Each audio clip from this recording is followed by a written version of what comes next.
So in this tutorial, you'll learn how to have an input trigger that when you press it, it does this and sort of like has an aim down sight effect.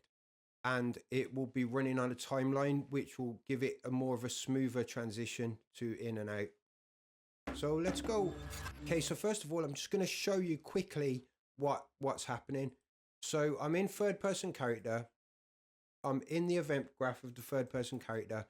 I've made an input action. I've made a timeline, and in that timeline, it goes from this value 300 down to this value 150. And that 300 to 150 is, if you go into the camera boom, is the target arm length is 300. In the timeline, it's going down to 150 from 300. When you press the button again, it reverses it. So it goes from 150 back to the 300. And then on the second part of the timeline, it's taking the camera boom again and it's setting its socket location. So see, socket offset is 0, 0, 50. So in here, it's 0. Then using the animation to set this one on the Y, and then it's to 50. And that's going from 0, which is this 0, to 20, which is changing this to 20, and then obviously reversing it, reverse from end. It's just doing that. What I really want to emphasize to everyone so much with Unreal Engine is there's a million ways to do everything. Like, I'm not really an authority on Unreal Engine. I'm learning myself, but I do know quite a lot of stuff now. And most stuff that I want to do, I can get done just by working it out now. So one of the biggest things that when things started clicking into place is how variables worked and what different variables were. For example, a vector variable is just 3 numbers, but them 3 numbers are individually a float. So if we go to the camera boom, the socket offset is 0, 0, 50. That's a vector because it's got three floats essentially. So this is just, X is just a float, Y is just a float, Z is a float, but when you put the 3 together, it's a vector. And you can do all sorts of different things because in a vector, the first one is the X, the Y, and the Z. So there is some differences, but what I'm trying to explain is that once the variables and how variables work start making sense, everything starts clicking. And that's why there is like endless combinations of how you can do stuff, because essentially all you're doing is manipulating numbers and telling numbers when to change. And that's pretty much all you're doing in the whole of Unreal Engine. So we're going to make this code from scratch. So to start with, we're going to go down into Content Draw. We're going to go into our input. We're going to go into actions and we're going to right click, input action. And we're just going to call this aim. You can call this whatever you want, but call it IA underscore. That's fine. So that's made. We're going to go to the folder above to import. We're going to go to IMC default. We're going to add it to our mappings by clicking this button. It'll say none. Press this button and click the one we just made, IA aim. We're going to click this little arrow. We're going to assign the triggers for this. So we're going to make it left shift, or it could be, you can assign it any button you want. I'm going to click left shift. I'm going to add another one for the controller. We're going to assign this one gamepad left trigger axis. So yeah, you can assign these to any buttons you want. This will just be the button that aims down sight. I'm going to save. We're going to come into our third person character. So this will work in any character. So it will work in first person, in top down, however you've got your camera set up. But I'm doing this in third person character. So on third person character, on these details on the side, you've got your character, your capsule component, your mesh. You've also got your camera boom, and then attached to the camera boom is the follow camera, which is actually the camera. So you can put a spring arm on, you can take the camera boom off, you can do whatever you want really in Unreal Engine. But yeah, so you've got a camera boom, and this is what we're going to change the values of where this camera boom is. So if you go over here, see target arm length 300. If I change that to 100, the camera will get closer. See, it's closer. So if I set this this is the default 300. No, I'm not sure. Yeah, I think 300 is the default, but the socket offset underneath, the default is 0 on that as well. So I'm going to put it back to the default and show you what it looks like. You know what it looks like because you've obviously done it yourself. So that's just normal where the camera is. So if we put the target length to 100, the camera will be right up behind the player. So right, that's a little bit too close. So let's put it back to 300. Right, but we're going to put this Z location to 50 just so it's a bit higher up. So it's a bit more like shoulder. See, the camera's a little bit higher up. So the Z, if we put it to 50, you can see the camera move. 0 down, put it up to 50. So at the moment, it's just default. It's 300. I just wanted to sort of show you what's moving around. So like the 50, we've changed that. That's just made the camera go higher. If I put this, say, to 300, the camera will zoom off to the left. Look, see, it's gone off over there. Put that to 0, it's going back to where it was. If we put it to 300 there, it goes closer. So see, so that's what I'm saying. There's a million ways to do things. This target arm length on the X value, it's kind of the same as the arm length. If I put that to 300, it's coming right up to the player because the target arm length is 300. So that 300 is 300 away from the player's 0 on its X. But yeah, so I just wanted to sort of show you how that camera's moving around. And like I say, there's a million ways you can do it. I don't have to change this camera boom. I can change the location of the camera. So if I put that to 200, the camera will go up. Revert it back to its default. So that location is kind of doing the same as this, but we're working off the camera boom, not the follow camera. So we're gonna change where this camera boom is.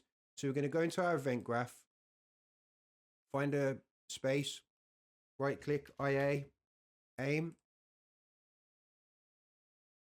Just open that up like that. Right, but now what we want to do is we want to make a timeline. Timelines are super brilliant. I don't know if that's the right word. Yeah, they're good. Timelines are good. So just right click, timeline, type timeline in, scroll to the bottom, add timeline, and it'll add this. And you could call this aim down or something. Call it whatever you want. Double click this to open it. And you're presented with this. At the moment, the length of the timeline is going to be 5 seconds, but we don't want it to be that long. When you're aiming in, it's kind of quick. So let's just make it 0.4 for now, right? And then see here, track. This is what it's going to be. So it's going to ask of float track or a vector track. We're going to just do for now a float track because the camera boom, this target arm length is just one float basically, which is 300. So we're going to click on here, add float track, and then it comes up like this. Right click here and put add key to curve float. And then see this little blue dot, that's your key. This is going to be the time of 0, right? The value is going to be 300 because that's what we want it to start off as. Then your blue dot's going to zoom away. Don't panic. Press this button, zoom to fill horizontal, zoom to fill vertical. You can sort of scroll out with your mouse wheel, stuff like that. That's your first blue dot at value 300 on time 0. We're going to come across a little bit. You can come across anywhere you want, but just don't have it at the same place. Right click again, add key to float. This is your second part of your timeline. Because the length of the timeline is 0.4, we're going to make this one's time at 0.4. Right, it's zoomed away, don't panic. Right, we want the value to be, let's go in closer. So remember I said about the target arm length, it was 300 away. Let's make it come to about 150.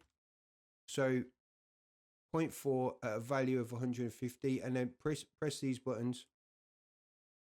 And now see, that one is at 300 on 0.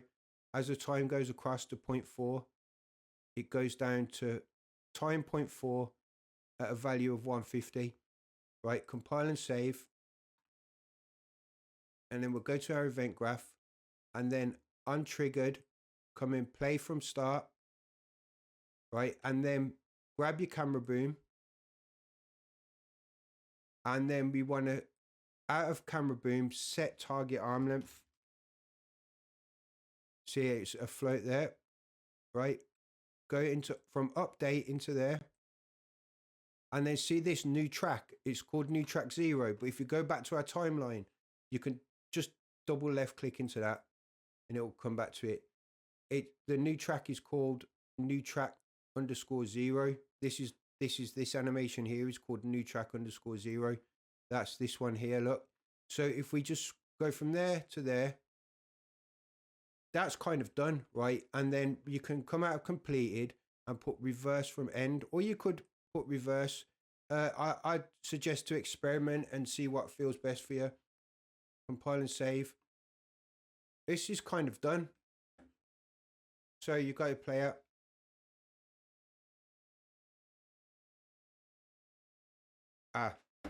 Right, so what's happening? Starting at 300. Going down to 150. Why is it doing that? Let's go play, not play from start.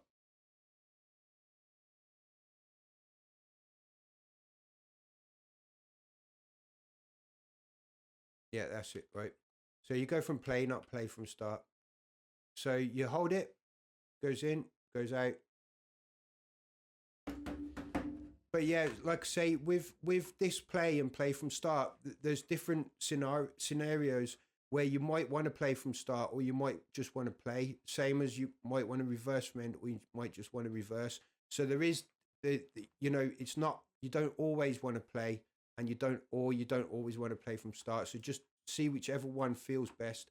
When you start understanding timelines a bit better, you will understand why there's them differences in there, right? So update means it's doing it as it's going along. Finished means that the timeline's going to play out and then it's going to run the code. But we don't want it to be unfinished. We want it to be update, and we want to update this camera boom's target arm length like in real time, basically. And the real time is from 0 to 0.4, and the time with the value of 300 going down to 150. So if you highlight both, if you press left shift and highlight both buttons and then right click, hover over one of the points, right click and put user, and it makes like a curve. See, so it's still going from 300 down to 150, but it's got like a sort of curve to it.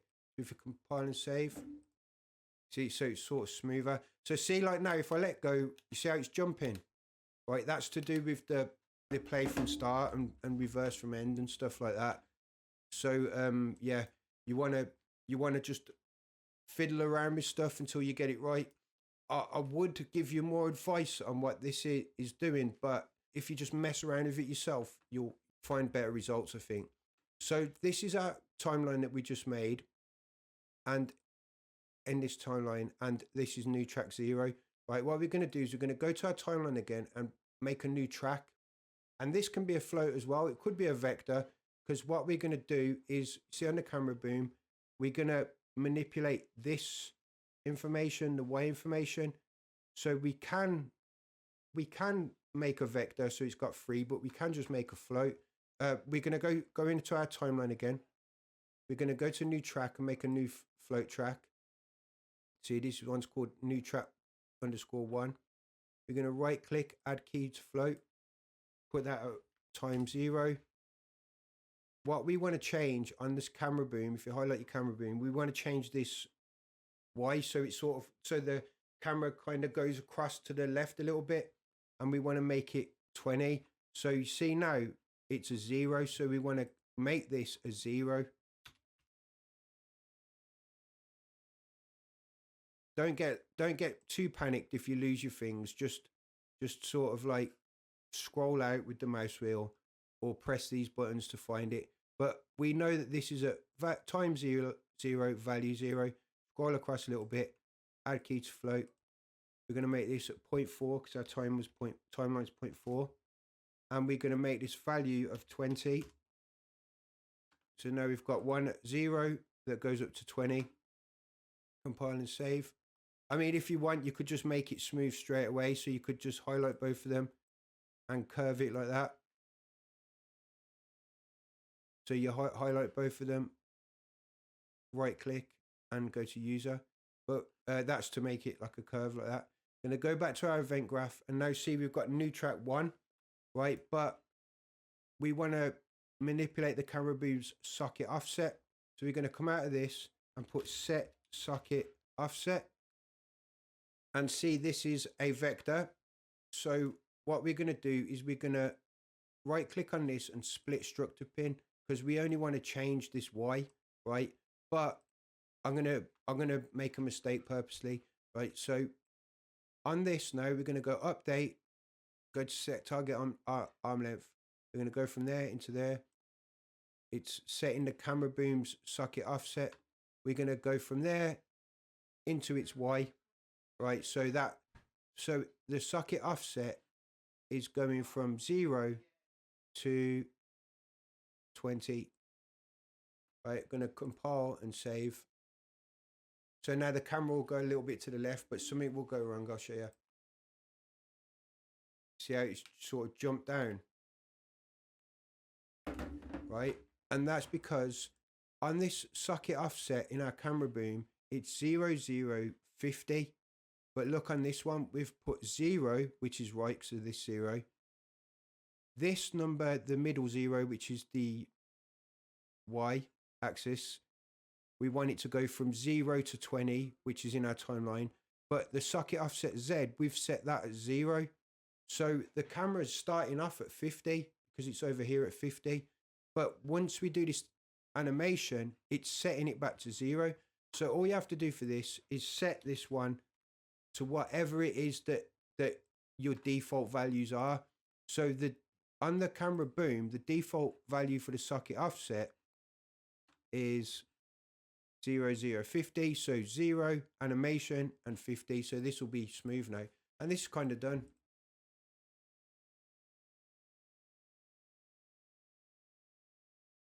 And that's kind of it. So the things you can change is you see the timeline is 0.4. Say if you wanted to make that shorter, you could put that to 0.2, and then see your dot is over here, but the timeline finishes at 0.2. So all you have to do is get your dot that's at the end, that's at time 0.4, put it to 0.2. Then on the first one, get your dot that's at 0.4, put it to 0.2. Compile, save. Now you're aiming in and aiming out will be a lot snappier. Now, what I used to do, I would have like the aim down sight animation to go along with this. So you'd aim down sight and your character would sort of like pull a gun up. And I used to just make endless animations for each different weapons and each different guns. But what I would do now is I would, in my character, his mesh, I would get the skeleton and I would modify bones. So using your animation blueprint, I don't really want to explain. It's not super complicated, and you can find out how to do this. So what you would do is so I'm not going to tell you how to do it now, but this is what you can look into, is you'd modify like the hand bone or the arm bone, and you would use these timelines to set them bones to like make the timeline of the bone moving. And then in your animation blueprint, you'd modify the bones using variables that you set in here that you knew. So basically, they're kind of like these vector variables that you set in, but for the bones location, and you're changing the bones location with these timelines. So like, instead of making fresh animations for everything, that whenever you press this button, your arm is automatically moving up like this using a modified bone transform. But yeah, I'm not really going to explain too much of that. I might do another tutorial about that, but yeah, that's how I would do it now. Whereas before I would have made like hard animations that and just make endless of them for each different bit. But now with modified bones and stuff like that. But like I say, there's a million ways to do things in Unreal Engine. There's never one right way. The right way to do something in Unreal Engine is the quickest way, the most effective, the cleanest, and the one that isn't over like complicated for no reason.